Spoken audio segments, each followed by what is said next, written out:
Alrighty, good morning everybody. Happy Friday. I hope you're having a fantastic day. I hope you've had a fantastic week. Today I'm going to be coming at you with 4 different ways that you tend to, or that many people tend to sabotage their fat loss and weight loss efforts. So, if that sounds interesting. If you would give me a heart down below or a like. Don't forget to comment on the video either live or replay if you're watching live or watching the replay.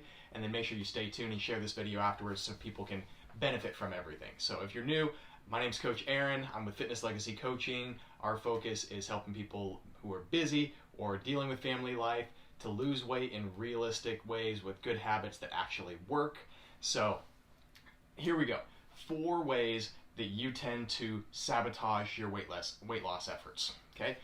First, might seem a little obvious, but is magic foods or magic supplements. I'm not against good foods. I'm not against good supplements. But truthfully, there is no magic supplement or magic food that is going to make it so that you don't have to focus on all the other things. And that's the problem that a lot of people run into is there are a lot of good supplements and good foods out there, and people think if I'm taking a multivitamin, I don't have to worry about what else I'm doing.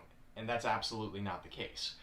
Or if you take some berry, whichever one they just most recently discovered out of the Amazon or wherever, I'm not saying there can't be some benefits to those things. Some of them actually have been very beneficial, but in the end, it's not going to be enough to counter not exercising and not eating well. There is no magic pill or drug that the drug companies are going to come up with that is going to counter a poor lifestyle and consuming 500, 1,000 additional calories per day. It's just not going to happen. Okay? Number 2 is that and this goes with the other one, is that you're not measuring. Not measuring what? Depends on what you're trying to focus on. If you want your weight to go down, you should weigh yourself every single day. Don't obsess over it. Don't let it ruin your day. But you should weigh yourself every day if that's a number that you want to see improve. If you'd rather focus on something else, you could measure your waist with a tape measure. There are a bunch of different things. You can literally just look in the mirror. Okay, do I feel that I look better or worse than yesterday? You can do that. But you need to have some sort of way of tracking things over time. And with your exercise, I actually do measure your calories for the month. Did I burn more calories this month than last month during your exercise?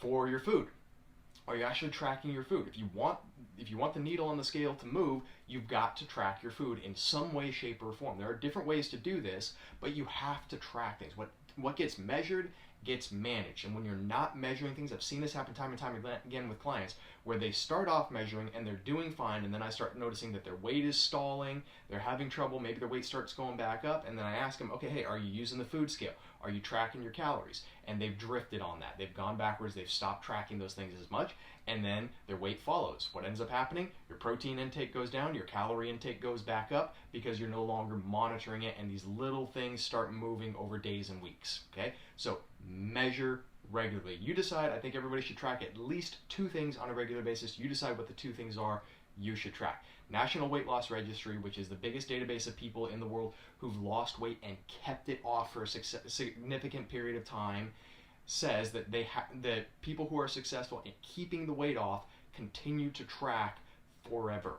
Okay? I'm not saying you have to be obsessive over everything, but find a couple key things that work for you and track them. Those are the important measures for you. Okay? Number 3 is that you reward yourself with food when you've been successful. Okay? Rewarding yourself is not bad.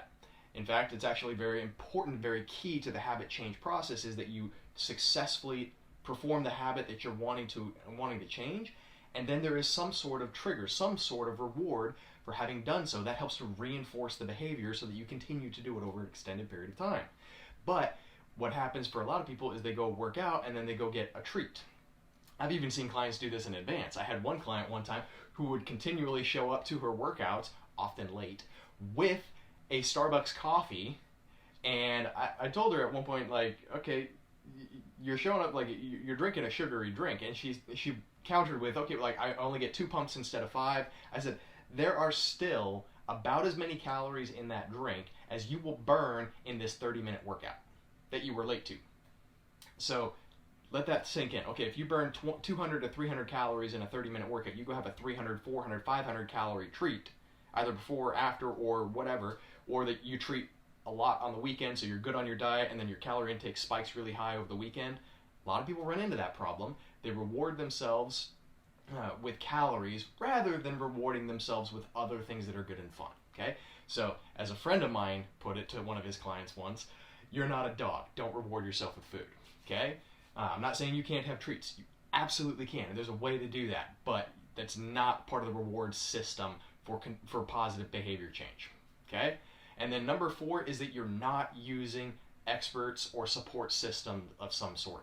If you want to be successful over an extended period of time, especially if you want to do something that you've never done before, which is, for most people listening to this, either losing the weight or keeping it off. If you've never done that before, then you're going to need some support, and you're probably going to need some support from somebody who has more experience than you. If you could do this on your own, you would have done it. Okay? So you need support. Most people overlook this, or they push it down. The most successful people in the world, bar none, across any category of success that you can look for, the most successful people in the world have coaches or somebody who can look into their life and point to different things that they're not seeing, or also just give them alternative perspectives and ideas to bounce things off of. You need somebody to talk to, whether it's me and my program, my coaches, or it's somebody else. I don't care, but you need support. Most people, it ends up being way too long, guys in particular, where they're fighting with this for months, years, sometimes decades, because they don't want to ask for help, or they don't think it's really going to be that beneficial. Trust me, it is. If Michael Jordan, the best basketball player in the world, has multiple coaches, and he did throughout his entire career, then you need a coach too. So if you're interested in that, I'm happy to talk with you. We've got a 21-day, 10-minute workout program going on right now that's going great. If you're interested in learning more about that, feel free to just drop a comment down below, or shoot me a DM. Either way, get some help. Quit worrying about magic foods. Don't reward yourself with food, and make sure that you're tracking things that are meaningful for your goal. All right? I hope you have a fantastic Friday, and even better weekend, and I will see you on Monday.